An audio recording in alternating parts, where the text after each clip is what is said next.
एक सास बहू है, और सास बहू का कहते हैं कुत्ते बिल्ली वाला बैर हो जाता है। ऐसा क्यों है? बिना ज्ञान के घाटा जुड़ रहा है। और फिर कहते हैं जैसा दर्द आपने हो ऐसा जान बिराने। अब जैसे घर का मुखिया है, सास है, उसके अधीन पुत्र वधू है, अब उसके साथ दुर्व्यवहार करेगी तो उसकी आत्मा रोएगी, बोल सकती नहीं। तो वो आत्मा की जो पुकार है वह भगवान के दरबार में डिपॉजिट होती है और उसका प्रतिफल बहुत भयंकर होता है। फिर क्या होता है कि कई जगह ऐसा है कि पुत्र वधू इतनी हैवी है सास पर, उसको तंग करती है, तो उस समय ये ज्ञान याद रखना चाहिए कि हम इस काल ने ऐसी व्यवस्था में जोड़ रखे हैं, क्योंकि यहाँ व्यवस्था ऐसी है।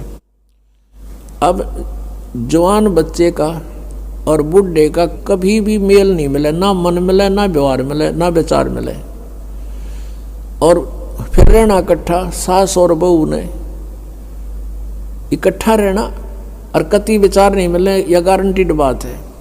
और इसलिए झगड़ा रहेगा, यह भी रहेगा, लेकिन इसका समाधान इस ज्ञान से होगा। देखो, कोई भी घर में हानि करके प्रसन्न नहीं हुआ करता, कोई भी नुकसान करके राजी नहीं, लेकिन हो जाता है। और फिर उसके ऊपर एक दूसरे के साथ खींचातानी करे, तूने ऐसा कर दिया, तू ऐसा करता है, ये करता है। को बालक है उसने प्यार से समझा दे, लेकिन नुकसान जो होना है आपके भाग्य में पूर्व निर्धारित है, वो होके ही रहेगा। और वो नुकसान तो हो लिया और फिर वो झगड़ा बाकी रह गया, बेमतलब की टेंशन। जब आप परमात्मा की शरण में आ जाओगे ये हानि भी नहीं होगी आपके, सत्कर मान लेना। और इस ज्ञान से जब ये मन बकवाद करेगा, इस ज्ञान रूपी लगाम से यू रुकेगा। एक सास बहू थी, बुढ़िया बहुत लड़ा करती अपनी पुत्र वधू के साथ, इकलौता पुत्र था। अब बेटा न्यू सोचा करता, भाई माँ की बात नहीं मानी तो माँ की आत्मा दुख पाओगी। वो भी अपनी पत्नी को ही धमकाया करता, गलती होती चाहे ना होती, माँ को प्रसन्न करने के लिए। और बुढ़िया बहुत कलियारी थी। अपने आत्मा एक परमात्मा लीला बख्शते हैं, करते हैं, दया करते हैं। एक बहन सत्संग में जाया करती थी, बुढ़िया माई, वो उनके घर चली गई, कुदरती परमात्मा भेजते हैं। और वह बुढ़िया लाग रही कति श्लोक सुनान, अच्छी बूंदी कहना अपनी पुत्र वधू को, और वह बेचारी बोल रहा नहीं। अब बोलूँगी तो फिर सामने अपने बेटे तो गड़वाएगी, तो वह बेचारी चुप रहने में अपनी खैर समझ रही थी। अब उस बहन जो सत्संग में जाती थी, परमात्मा परमेश्वर के विचार सुनती थी, उसने सोचा ये तो नरक हो रहा है इनका घर। उसने उस बुढ़िया को सहज सहज प्यार से कहा, बहन सत्संग में चल लेगी? ना, हम नहीं जाया कर सत्संग में, ये तो उड़गी जाया कर ठाली, जिन्हें कोई काम कोई ना। हर बुढ़िया ने काम बहुत लड़न का, और काम नहीं उसने, वो छूटे ना उससे। उसने फिर दूसरे तीसरे दिन फिर कहा कि आए एक बार मेरे साथ चल, कोई भी ना रही मेरे साथ चलने वाली, और मैं अकेली रहेगी, सत्संग में जाना है, जल्दी आ जावांगे। वह उसकी मुंह लागती सी थी। उस दिन वह बुढ़िया उसके साथ चलेगी। अब साथ चलेगी तो वह सत्संग सुना, सत्संग सुने तो पुण्यात्मा असर होया कर, ऐसी बात नहीं। जब तक हम कुएं के मेंढक बने रहेंगे, हम उसी क्रियाओं से लिप्त रहते हैं, वैसे ही विचार हमारे बने रहते हैं, और ज़्यादा ही दुख और बुराइयां हमारे अंदर प्रवेश होती रहती हैं। बुढ़िया ने सुने विचार, उसकी तो एकदम जो है ना, एकदम परिवर्तन आ गया उसके अंदर। सचमुच हमने आपस में नहीं किसी को दुखी करना चाहिए। कथा सुनाई गई कि एक व्यक्ति था,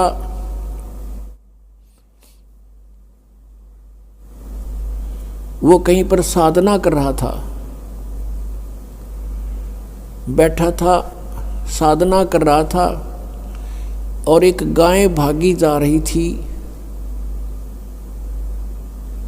और वो गर्भवती थी और उसको ये आभास हो गया था कि कोई कसाई उसके पीछे पड़ा हुआ है। वो आगे वन में ओझल होगी। शिकारी वहाँ आया, उस साधक से उसने पूछा, गाय देखी आपने? कहते मुंह से नहीं बोला, उसने हाथ कर दिया ऐसे कि इधर गई।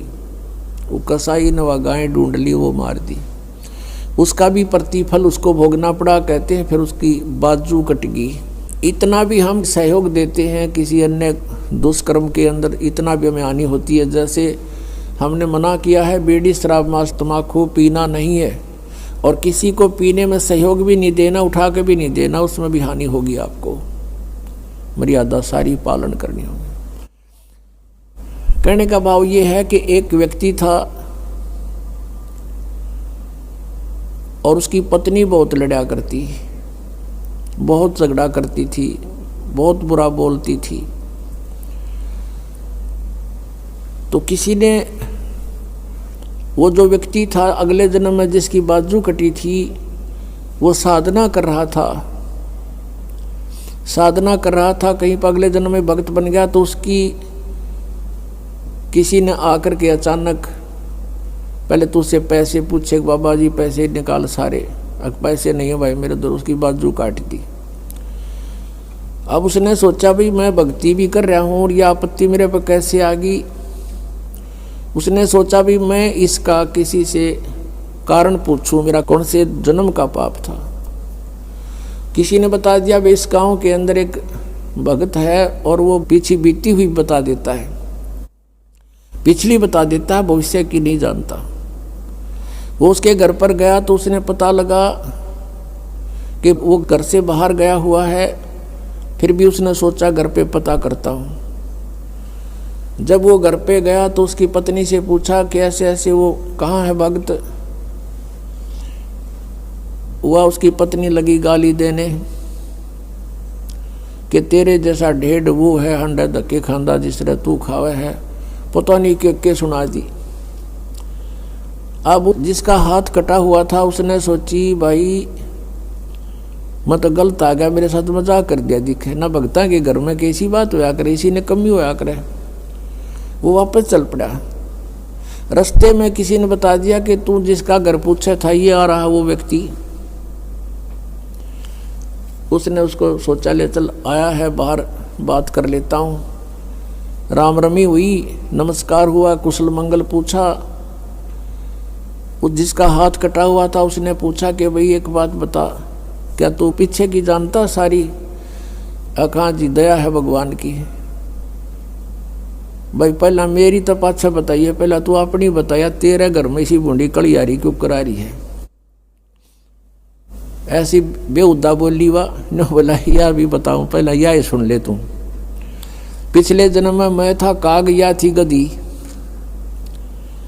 और जब कुमार इसने छोड़ देता इसकी कमर टूटी हुई होती थी, मैं इसकी वो खाता था, टूटी हुई कमर से उन जख्मों से मांस खाता था। तो आज भाई अपना बदला ले रही है मेरे ते, और ये इतने जख्म करेगी मेरा जितने मन न कर रखे हैं। तब उसने पूछा भी फिर मेरा हाथ क्यों कर कटा, मैं तो भगत आदमी, और युग कैसे जुल्म हुआ मेरे साथ। उसने बताया कि पिछले जन्म में भी तू भगत था और तूने एक गाय के कटने में सहयोग दे दिया, तूने न्यू हाथ कर दिया कि इधर गई, बोला नहीं तू ऐसे गई, इससे तेरा हाथ कटा। अब कहते हैं तुमने दरगाह का मैल नहीं देखा, धर्मराज के तिल तिल का लेखा। अब इस तरह कहते तुम एक दूसरे को सताओगे तो तुम्हें आगे फिर दंड भोगना पड़ेगा। वह बुढ़िया के बाद समझ में आएगी अकबर ने तो जुल्म कर दिया।